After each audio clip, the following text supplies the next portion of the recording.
show you how it went down as Purdue fell short in that quest for the first Final Four since 1980. Pick it up late in the game. Purdue down by 1. Carson Edwards banking in his 10th three of the game. He finished with 42 points, tying his career high set 2 games ago. Now in the closing seconds, Virginia down 2. Mamadi Diakite beats the buzzer, and we head into overtime. In the OT, Purdue down 1.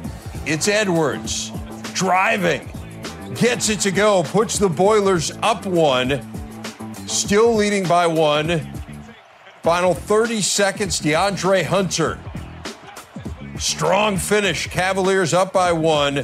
Now in the final 6 seconds, down 3, Edwards, and it goes off the hands of Ryan Klein, and that is it as Purdue falls. Virginia hit a couple free throws to make the final score 80-75. Cavaliers into their first Final Four since 1984.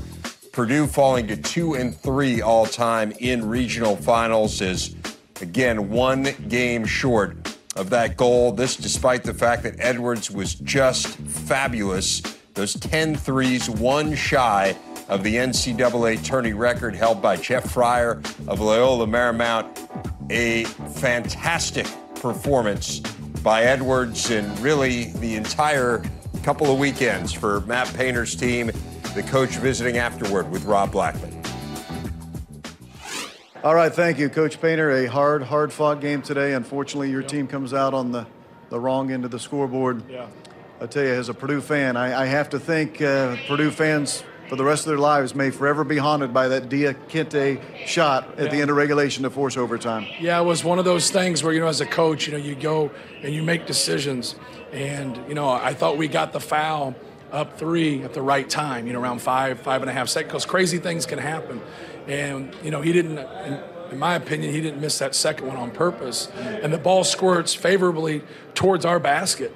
And then they got to track it down and then dribble, and then he makes that play when they have enough time. And our guys do a good job of really going out to the three-point line and trying to stop that because the three-pointer is going to beat you. Right. And, it's just a vulnerable type of play, but it looked like it was going in our direction, and he just made a tough shot there at the end. But I'm proud of our guys, man. We've had a great year. It stinks.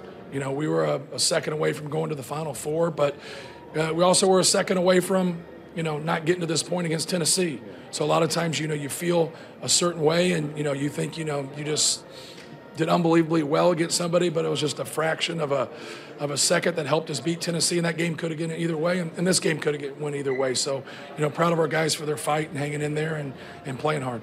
Is there one statistic that may tell the story from this game, it probably was offensive rebounding, don't you think? 17 offensive boards for Virginia. No question, and they were cutting and moving at a faster speed than we were at the beginning of the second half. Those guys did a great job. We had too many breakdowns there, but even when we didn't have breakdowns, they made some tough shots and really got going from beyond the arc. And then we started doing a better job, but then we couldn't get rebounds. We had to go big to try to rebound the basketball. And but it was just a hard-fought game, but that was the one area that, we were struggling with the most.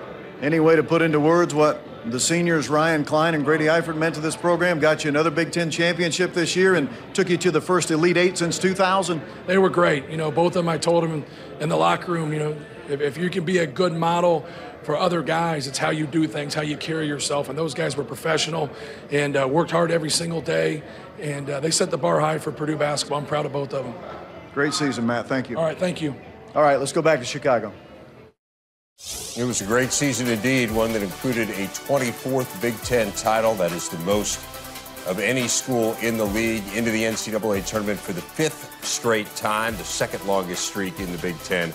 Painter winning Coach of the Year, Carson Edwards, the league's scoring champ. And speaking of scoring, 75 points for Purdue against a Virginia team that averages about 55 points per game allowed coming in. So it speaks to the high level at which the Boilermakers played. We were talking about this, Sean.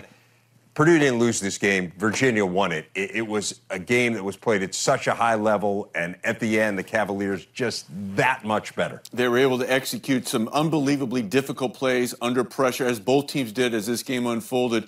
But to talk about Purdue and kind of put a bow on what they were able to accomplish this year, Dave, they lost over 5,100 points. They graduated after last year. 4 seniors. You have to replace that. 11 cumulative starts outside of anybody named Carson Edwards. You have to replace that. And in season, you're 6-5 after losing to Notre Dame in the Crossroads Classic. It didn't look like things were going to necessarily play out. Forget about a Big Ten championship. Forget about the run that they had. For them to regroup and be able to perform the way that they did, when not a whole lot of people would have ever foreseen this coming into the year with all the things that they lost, as well as the adversity that they were battling mid-year. Just a tremendous tribute to what those guys in the locker room and the coaching staff were able to perform. They came out on the short end of a very difficult game, but that should not diminish what this team was able to accomplish or what Carson Edwards was able to accomplish individually. No, he was incredible, and we'll give you a little bit of statistical sense of that later in the show. But how about this?